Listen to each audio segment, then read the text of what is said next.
Coucou les merveilles, c'est Chloé, je vous propose un tirage en synchronicité avec le petit oracle des sons de Thomas Piette. Donc je vous laisse vous concentrer sur une question que vous aimeriez poser à l'oracle. Et hop, je vous montre, voilà les... Alors, yop, c'est mieux comme ça. Voilà les trois tirages, le premier est ici, le deuxième au milieu et le troisième il est là. Donc je vous laisse choisir celui qui vous attire le plus. Et on va voir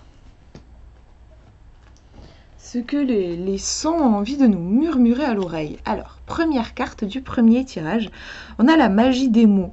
Chaque mot que vous choisissez d'offrir au monde ou à vous-même est un puissant trésor, qui peut créer autant qu'il peut détruire. Tous possèdent leur propre univers et demandent une attention particulière. J'aime bien avec ces cartes essayer de chercher un mot-clé. C'est marrant, on est sur l'univers des mots justement ici. Ou plusieurs mots-clés d'ailleurs qui peuvent résonner avec la question qu'on s'est posée. Donc je vous laisse voir vous par rapport à votre question. Moi comme ça, ce que je vois c'est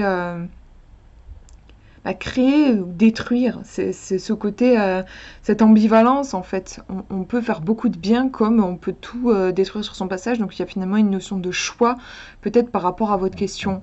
Vous pouvez aussi bien construire le meilleur comme détruire ou vous faire du mal. On a toujours, je pense, en effet, ces deux chemins qui sont possibles. Ça fait penser à l'histoire dans le conte amérindien des deux loups, qui est assez connu dans le développement personnel. Vous avez un loup qui incarne la colère, la peur, la rancune, et un autre qui incarne l'amour, la paix. Et c'est comme un combat entre ces deux loups, et pour savoir qui va gagner, ça dépendra de celui qu'on va nourrir. On a toujours le choix en fait de nourrir un monde de douceur, un monde d'amour, le monde dans lequel on aura envie de vivre, ou alors au contraire de nourrir la peur, la rancune ou la colère. On a ce choix-là. On va regarder la deuxième carte pour avoir plus d'informations. On a le mantra. Cette prière que l'on répète à l'infini, cette petite phrase qui clarifie nos intentions, c'est intéressant, clarifier nos intentions. Je pense que là c'est un mot-clé, une expression clé importante. Créer son mantra, c'est voyager dans son âme et en revenir accompagné d'une définition de soi. C'est se comprendre, s'écouter et s'élancer. Donc en fait, avec ce tirage, la magie des mots mantra, déjà c'est intéressant parce que les mantras, ce sont des mots qu'on va répéter. En fait, on vous demande, je pense, de clarifier vos intentions par rapport à votre question. Il y a peut-être quelque chose qui a renforcé, oui, au niveau des intentions vis-à-vis de votre question. On nous dit, en fait, celle-ci, elle vous explique vraiment que vous avez un choix à faire. Et que voilà, vous pouvez choisir le meilleur comme le pire, et celle-ci vient vraiment vous conseiller. Elle vous dit de clarifier vos intentions et je pense d'aller à la rencontre de vous-même. Il y a un besoin d'authenticité, de se regarder en face, je crois, par rapport à votre question. Vérifiez que vous n'êtes pas en train de vous voiler la face, que vous êtes bien honnête avec vous-même. Il y a peut-être un besoin de méditer. Avant de vous lancer dans quoi que ce soit avec un tirage comme ça, je crois que c'est important de prendre le temps, de bien se retrouver, de bien faire le point pour vérifier qu'on est bien dans une direction qui nous convient réellement. Voilà pour ce tirage. On va regarder le deuxième, première carte.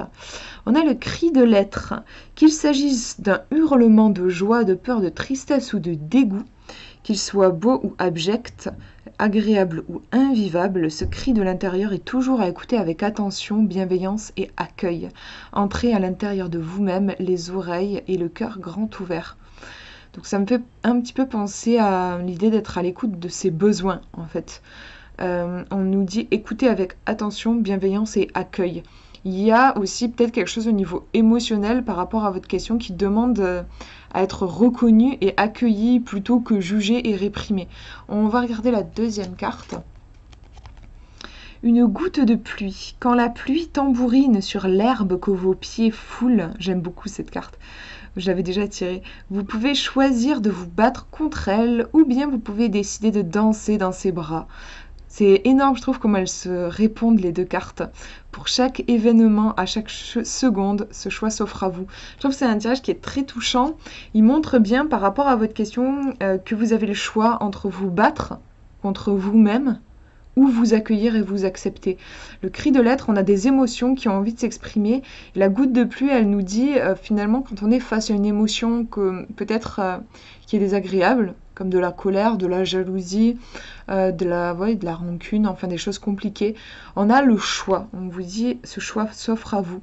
Vous avez le choix, vous pouvez en effet soit le juger, le réprimer, ou accueillir ça avec vraiment de la bienveillance comme une mère qui accueillerait son enfant en fait. Donc il y a un travail au niveau émotionnel je crois à faire par rapport à votre question et on vous demande peut-être de changer de point de vue aussi. Plutôt que d'être pessimiste, voir le côté négatif des choses et en plus peut-être être en résistance à se dire ouais tout ça c'est moche et tout, essayez plutôt de voir le positif et même si ben oui des fois la vie nous apporte des trucs qu'on n'aurait pas forcément souhaité, essayez toujours de faire un travail d'alchimie, de transformer ça en quelque chose de positif, dans le sens où notre vision, on va la transformer, on va plus être dans la répression, mais dans l'accueil. C'est vraiment un tirage qui parle de ça, je pense. Voilà pour ce deuxième tirage, je vous montre le dernier. Première carte, le baiser.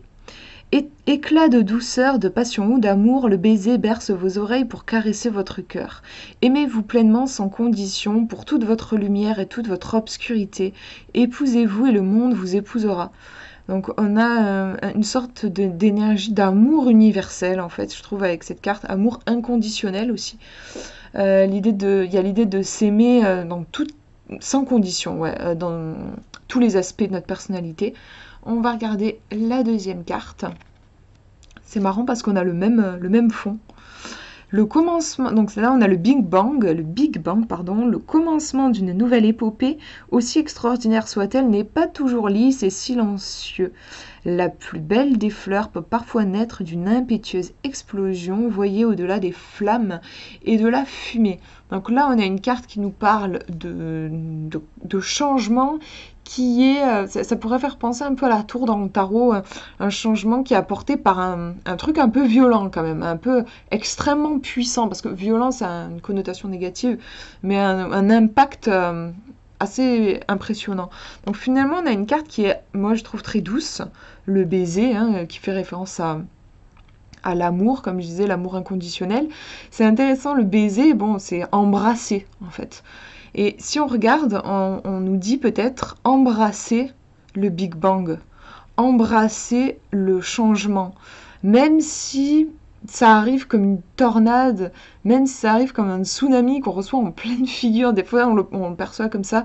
Là, j'ai l'impression, moi, qu'on vous demande d'ouvrir grand les bras et d'accueillir inconditionnellement le changement que la vie vous propose. Donc si votre question concerne un changement que vous envisagez, par exemple, c'est un grand oui. Par exemple, si vous envisagez de déménager ou des trucs comme ça, je pense que ça va vraiment dans le sens d'y aller.